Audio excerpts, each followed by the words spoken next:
This is the story of a man who bought a house in the United States for just $5,000. That's right, $5,000. It was old, abandoned, and in rough shape. But over 3 months, he turned that forgotten building into a beautiful, cozy dream home. Here's how it all happened, from the very beginning to the final reveal.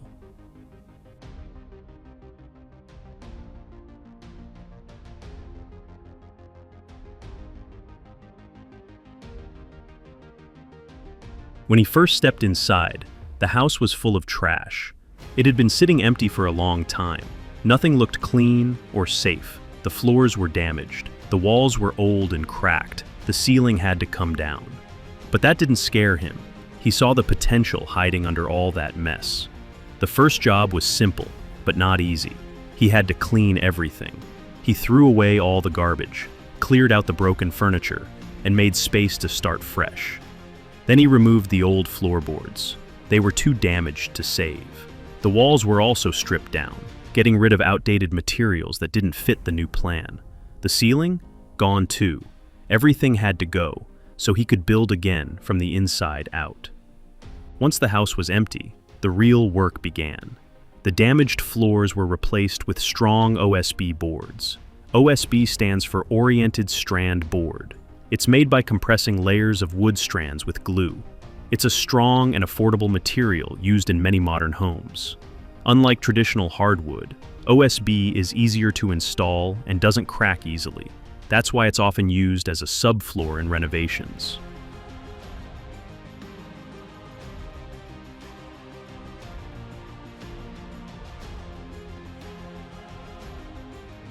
These boards were cut carefully to fit each space perfectly. They gave the house a solid foundation to build on. After the floors were laid down, they had to be cleaned. He used bleach to scrub away all the dirt and stains. It wasn't just about looks, it was about safety. Bleach helped remove harmful germs and bad smells, making the house clean and safe to live in again. Bleach isn't just used for making white clothes whiter. It's also a powerful cleaner in construction. It kills mold, bacteria, and viruses that can grow in old homes. That's important because mold can cause breathing problems and damage the walls over time. Even the walls and ceilings got the bleach treatment. Everything needed to be sanitized before the next steps. Now that the house was clean and the base was ready, he moved on to wiring. All the electrical work had to be redone. Wires were installed carefully so that the house would have lights, power, and working outlets.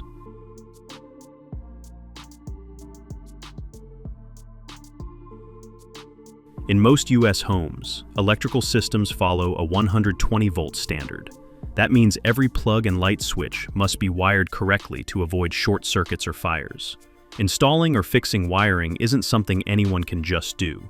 It usually needs a licensed electrician to meet safety codes. A new gas water heater was also installed. This would give the house a reliable hot water supply for showers, cooking, and cleaning.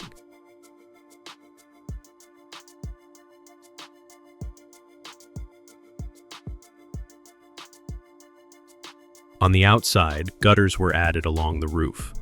These help guide rainwater away from the foundation. Without gutters, water can damage the structure over time. Adding them help protect the house in the long run. With the wiring and plumbing in place, the next job was installing drywall.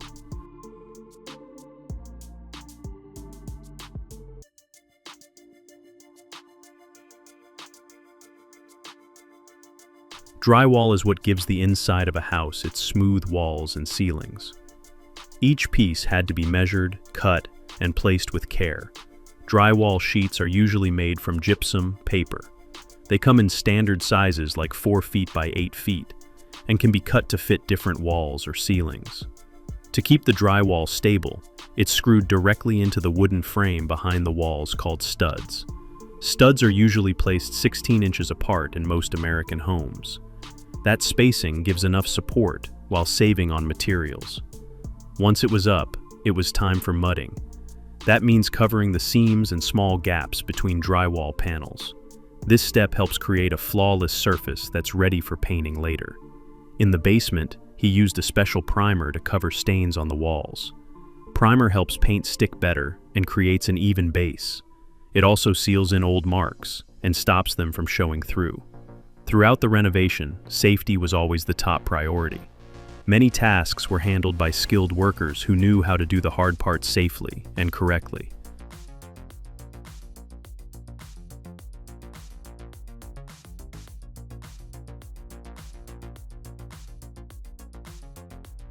The next step was fixing the windows. Some were cracked, others had gaps that let air and bugs inside. He sealed those gaps and replaced broken glass panes.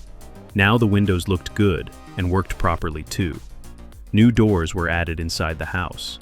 Each one had to be fitted perfectly into its frame so it could open and close easily. A good door makes a big difference in everyday use. After repairs were finished, it was time for primer. The walls and ceilings were coated with a fresh layer, getting ready for paint. Once the primer dried, a final coat of paint was added.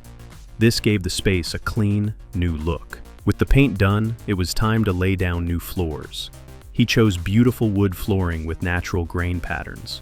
This kind of floor doesn't just look nice, it also feels warm and cozy underfoot.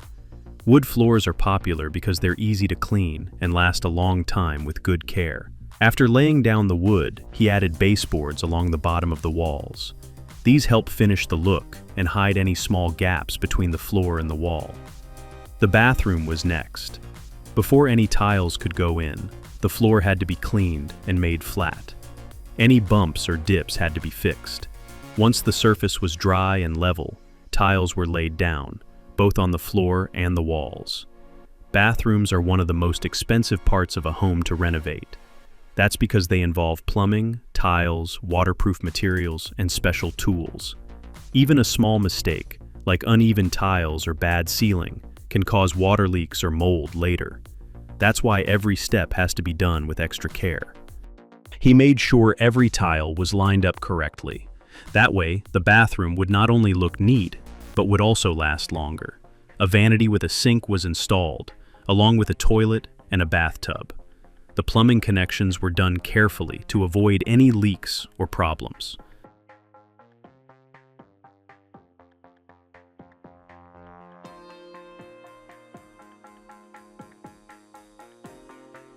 Tiles were also added to other parts of the house, giving more areas a clean, finished look. Now, it was time for the finishing touches. New windows were added, and a brand new front door was installed. These upgrades helped the house feel more secure and gave it better insulation. They also improved how the house looked from the outside. Cabinets were built and placed in different rooms, including the kitchen and living areas. These added storage and made each space more useful. Down in the basement, he cleaned the floors once again, preparing them for future improvements. Outside, he built a wooden fence. This gave the home more privacy and helped define the yard space. Wood fences aren't just for privacy. They also help keep pets and kids safe inside the yard. In the US, cedar and pine are common wood types used for fencing. Cedar is popular because it naturally resists bugs and doesn't rot easily, even without paint. The fence also made the property look nicer and more complete. Wood is a good choice for fencing. It's strong, natural, and blends well with different landscaping styles. Plus, it's eco-friendly and can last many years if taken care of. What started as a $5,000 fixer-upper turned into something truly special. The home was not only livable, it was inviting, warm, and ready for a new chapter. Every part of it had been touched with care, from the floors to the ceiling, from the basement to the backyard. It showed that with effort, planning, and the right skills, even an old and forgotten house can become a dream home.